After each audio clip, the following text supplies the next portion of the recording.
Matheson's Mummy by Ulric Daubeny. One afternoon last January, I met Matheson, the artist, on a platform at Victoria. He was restlessly moving up and down, keeping a furtive eye upon an enormous pile of luggage. "Hello," I cried as our glances met. "Where are you bound for, Matheson?" "I? To Egypt, of course." "What lucky dogs you artists are," I retorted, not a little surprised at his nervous manner. At first it seemed as though he had not heard, because for several seconds he gazed through rather than at me. Then the focus of his eyes shifted, but I noticed they did not lose their haunted look. Lucky? I? Well, yes, I suppose I am. For I, above all men, have been given an opportunity for atonement. I'm taking that back. Look. With increased astonishment, my eyes followed the direction of his trembling finger. It pointed to his luggage, amongst which was a colossal packing case, in shape and size somewhat resembling a coffin. "What on earth?" I began. "Come into the waiting room. There'll be just time for me to tell you."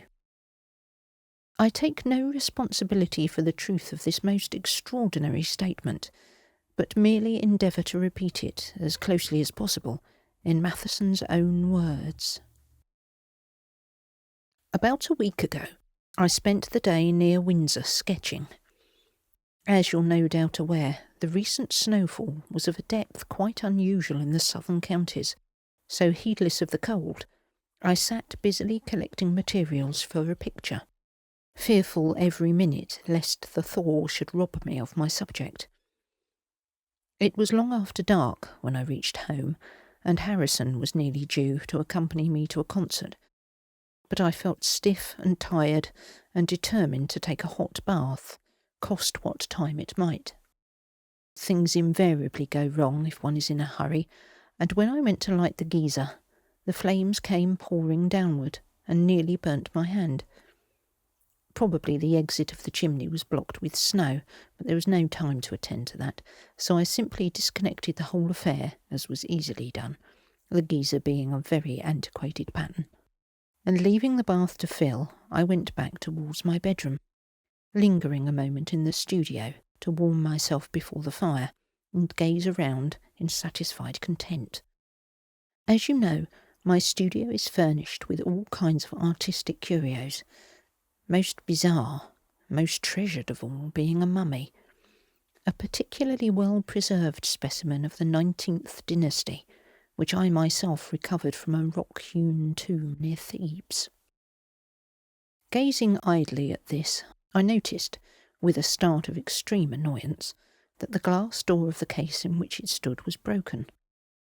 There was a hole large enough to put one's head through, evidently the work of a wretched charwoman who rarely came to scrub my floors without leaving behind some such abominable memento. I hastily crossed the room in my anxiety to see that the mummy was in no way injured, and then with a hearty malediction on all charwomen in general, and mine above them all, I took off my clothes and went back into the bathroom. Here the atmosphere was becoming permeated with the disagreeable smell of exhausted gas, much to my disgust, for in my former days I have often read of persons being suffocated in their baths, overcome by the fumes from a lighted geyser. Harrison was almost due, and for once I thought it wouldn't matter, so leaving the geyser still in action, I stepped into the slowly filling bath. To my wearied senses the heat proved most soothing, and presently I lay back luxuriously, with the hot water rippling around my throat. Goodness, but I was tired. Languid and sleepy, something seemed to be stealing away my senses.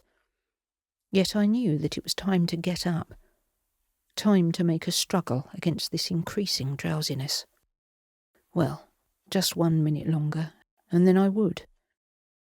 The heaviness of my eyelids was insupportable. I must close them for no more than half a second.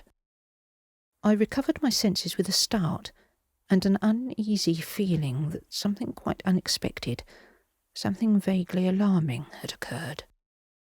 The room was full of steam, and for several moments my mind was wrapped about with strange confusion.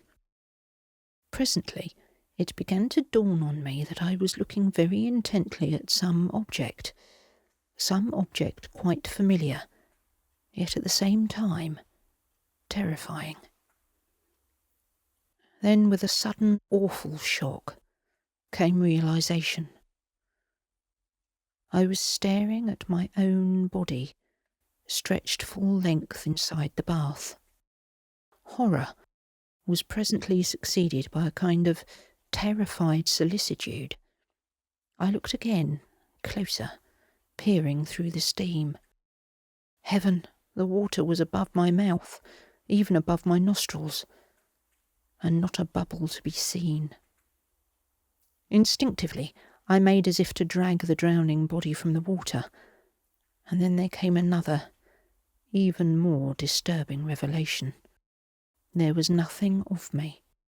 I existed, and in some way I could see my own body. I could feel the warm moisture of the steam, and smell the poisonous fumes. I could even move about and view things from a different standpoint. But I was powerless to act. There lay my body in the water, to all appearances drowned. But as for being able to control a single muscle of it, I might as well have sought to control the moon. Panic seized me. Was this death? I asked. For I did not wish to die, my ambitions in life still being very dear to me. Suddenly there came a knocking on the bathroom door, followed by the familiar voice of Harrison. "Hello? Matheson, are you there? Come out, man, it's getting late." I called wildly for help, or rather I attempted to do so, only to discover that by no possible means could I produce the faintest of sounds. The physical part of me was dead. My cries, my feelings, my actions were only mental. I was a mind without a body to receive or obey commands. Yet, curiously enough, I had perfect knowledge of Harrison's presence on the other side of the door. I could see him just as plainly as if nothing material had been interposed between us. Matheson, don't you hear me?" the voice repeated somewhat anxiously. Next moment the door opened, and Harrison was confronting an almost impenetrable fog of steam. Without a word, he made straight for the flaming geyser, and shut off both the gas and water, muttering to himself the while. "My word, what a beastly smell. It's perfectly poisonous. My God!" He had suddenly caught sight of my body, covered now with water, covered to the very eyebrows. With a choking cry, he leant forward, and seizing it beneath the arms, with a mighty effort managed to pull it from the steaming bath. My God! He gasped, as he tenderly deposited it, face downwards on the cork mat. No, that won't do. These fumes will finish both of us." He rushed to the window, and throwing it wide open, called several times for help. Then, wrapping the body in my dressing gown, he half carried, half dragged it into the studio, and laid it on the rug before the fire. Naturally, I followed. It was no effort. I simply went, without any conscious exercise of will. Anxiously, I watched Harrison turn the body over, drawing out the tongue and trying his best to empty it of water. Presently the door burst open and a policeman hurried in. "Fetch a doctor, quick," jerked Harrison, scarcely looking up. "An accident in the bath. Quick, or we may be too late." The constable immediately disappeared, leaving Harrison to continue his first aid ministrations. Not once did he look in my direction. Indeed, I realised that I had no particular, that is, no fixed direction. While conscious of Harrison bending over my body on the floor, I was somehow equally cognizant of the policeman hurrying up a flight of steps and pulling furiously at a doctor's bell. As for anyone being able to see me, well, I could not see myself. I who was existing quite apart from any visible appendages. Not many minutes had elapsed before the doctor came, and immediately set about an examination of the body. While he was thus engaged, Harrison breathlessly explained the facts, so far as he was acquainted with them. "Too far gone," was the blunt verdict. "I fear we can do no good. Gas fumes and the water. No, he's dead." I felt terrified, yet more than terrified, infuriated and rebellious. I was determined not to give up life without a struggle, so filled with desperation, I tried to influence the doctor, tried to get into contact with his mind, and will that he should make some effort to resuscitate my body. Almost instantly my exertions were rewarded with success, for the doctor suddenly threw down his coat and turned to Harrison. "Let's give the poor fellow a chance," he cried excitedly. "I could swear that he's dead, but, well, there's no harm in trying." "You may pull him through?" Harrison queried hopefully as they set to work. "No, honestly, I don't think so," retorted the doctor. "But I'm going to attempt it." In less time than it takes to tell, they were hard at work, performing the regular movements of artificial respiration, while I set myself to concentrate the whole power of my will on regaining possession of my body. For several minutes success seemed to be hovering in the balance, but gradually some superior, some contrary force commenced to drag me in the opposite direction. Something unknown, yet in some manner gruesomely familiar, folded itself about me, and although I fought with maniacal desperation against this fearsome influence, it was of no avail. I became increasingly aware of the presence of the mummy. Into this ghastly relic of humanity I was being absorbed, as ink is absorbed by blotting paper. Struggling, fighting, praying, at length I realised that once more I was the possessor of a body, and such a body, cold, dry, stiff. It was as if I were imprisoned in a wooden statue. My eyes were partially open, but I could not lift the lids. They felt dry and stiff, as if they had not moved for centuries. Objects were strangely blurred and faded, and it was some considerable time before the fact became recognisable that I was looking through a pane of glass into my studio, looking across towards the fireplace, where two familiar figures were bending over my own half-naked body. The sight brought with it a renewed sense of horror, more ghastly than the wildest fancies of any nightmare. I was a mummy, and I was alive. Vainly I essayed to scream aloud my awful fear. Vainly I strove to impart some movement to this horrible body which kept my spirit captive. A body dead and mummified for quite 3,000 years. I struggled desperately, madly, my gaze fixed in an agony of longing on the back of Harrison's neck. Suddenly he turned his head and shot a glance in my direction. As he met the mummy's eyes, the colour vanished from his face, leaving it dull and grey. He remained staring, rigid and open-mouthed, while the doctor, who continued applying the artificial respiration, asked some question in an undertone. Receiving no reply, he looked up, obviously perplexed by the extraordinary rigidity of Harrison's pose. Then he too met the eyes, and for a moment was also stricken motionless. "Doctor," Harrison managed to gasp in a croaking whisper. "Doctor, that damnable thing, it's looking at us." The doctor's professional knowledge or unbelief came to the rescue, and helped to dissipate his momentary look of blank, astonished terror. Mechanically, he resumed the actions of artificial respiration while keeping his eyes fixed upon the mummy. "Rubbish," he answered in a voice still far from steady. Rubbish. It's impossible. It's merely a reflection. At that moment, utter agonizing desperation somehow gave me strength, and making a supreme effort, I managed to raise and stretch forward the mummified arm. With horror and repulsion I gazed upon the gruesome talon, but the effort had been too great. Swaying helplessly for a second, I toppled forward, and amidst a sound of crashing glass, fell face downwards upon the floor. The black oblivion into which the fall had plunged me seemed to pass almost at once, giving place to a sensation of stifling heat and of air stale and poisonous, as if from long confinement. I felt no terror, only a burning curiosity as to the nature of my new surroundings.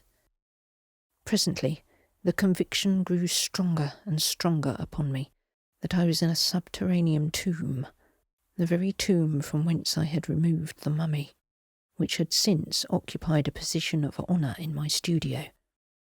The place was absolutely dark, being buried many feet within the solid rock, yet I was acutely conscious of the surrounding details, of the square-built doorways, of the chiselled columns, even of the wall paintings.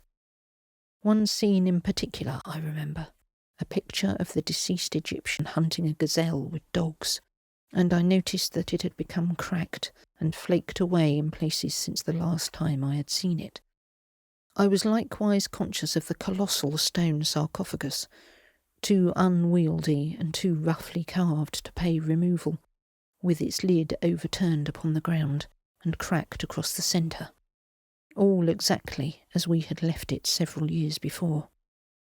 As I was with interest noting such details, a sudden sense of fear overcame me, so awful that the very thought makes my memory stagger.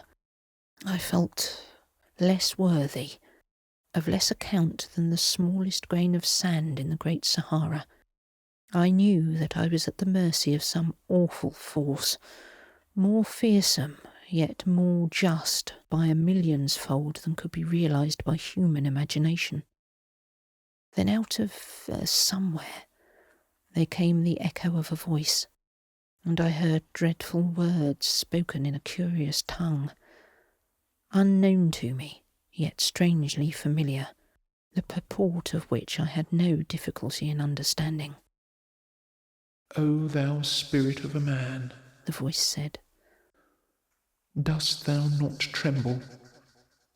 Art thou not mortally afraid of thy own unworthiness? Do not thy evil deeds weigh as a mountain upon thy conscience? Thy race it is which steals away the temples of the holy gods, to set them up in strange and impious positions. Thy race it is which robs the tombs of the great ones of holy Kem, and the bones of those beloved of the gods are not respected by their sacrilegious hands. Aye, also the mummies of the veritable sons of Ra, the pharaohs, dost thou and thine drag forth and set in public places, as meet to be looked upon by curious and profane eyes, and thou thyself, man doubly accursed, didst even steal away thine own mummy, thine mummy which in this very tomb was dedicated to the gods forever. Believest thou that the cars of the violated ones do not cry to the eternal gods for vengeance? Thinkest thou that they, the great ones of ancient Kem, shall sleep forever? Take warning, thou and other mortals, and turn back while there is yet time. The vengeance of the eternal gods is even now at hand, nor can any stay its fury. Yet mayest the accursed strive to undo something of their evil works, if they would hope for aught but the torture pits of Amenti, for now and for all time. So thou, man, bring back to Kem its stolen treasures. Aye, bring them back, even to the meanest scarab. I think he'll pull through now, though honestly it's more than I expected. The doctor's voice came to my ears as if from an enormous distance, and then the black wave of unconsciousness once more closed my ears.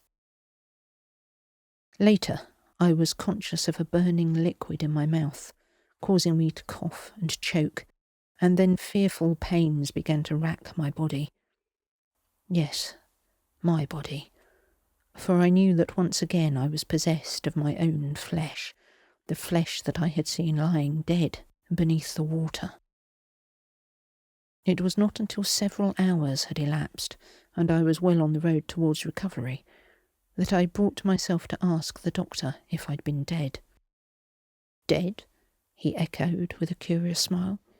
If you had been dead, Mr. Matheson, you may be perfectly certain that you would not be talking to me now. You do not think it possible that I could have died and somehow come back to life? No, I certainly do not. When you're dead, you are dead. No power on earth can bring you to life again.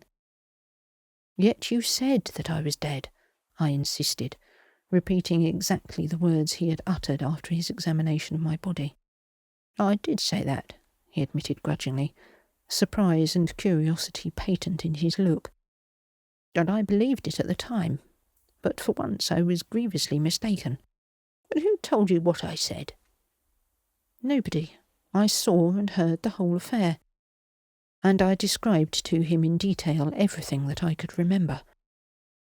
The doctor was silent for several minutes after I had finished my recital, but presently, reading the unspoken questions in my face, he offered a half-apologetic explanation.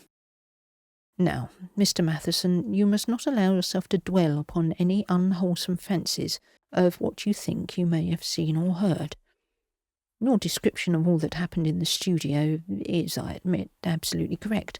But though strange, the phenomenon is by no means unknown to medical experience.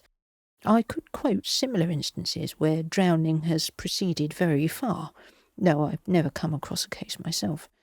The latter portion of your statement is, of course, a dream, one of the usual manifestations of delirium, and totally unworthy of consideration.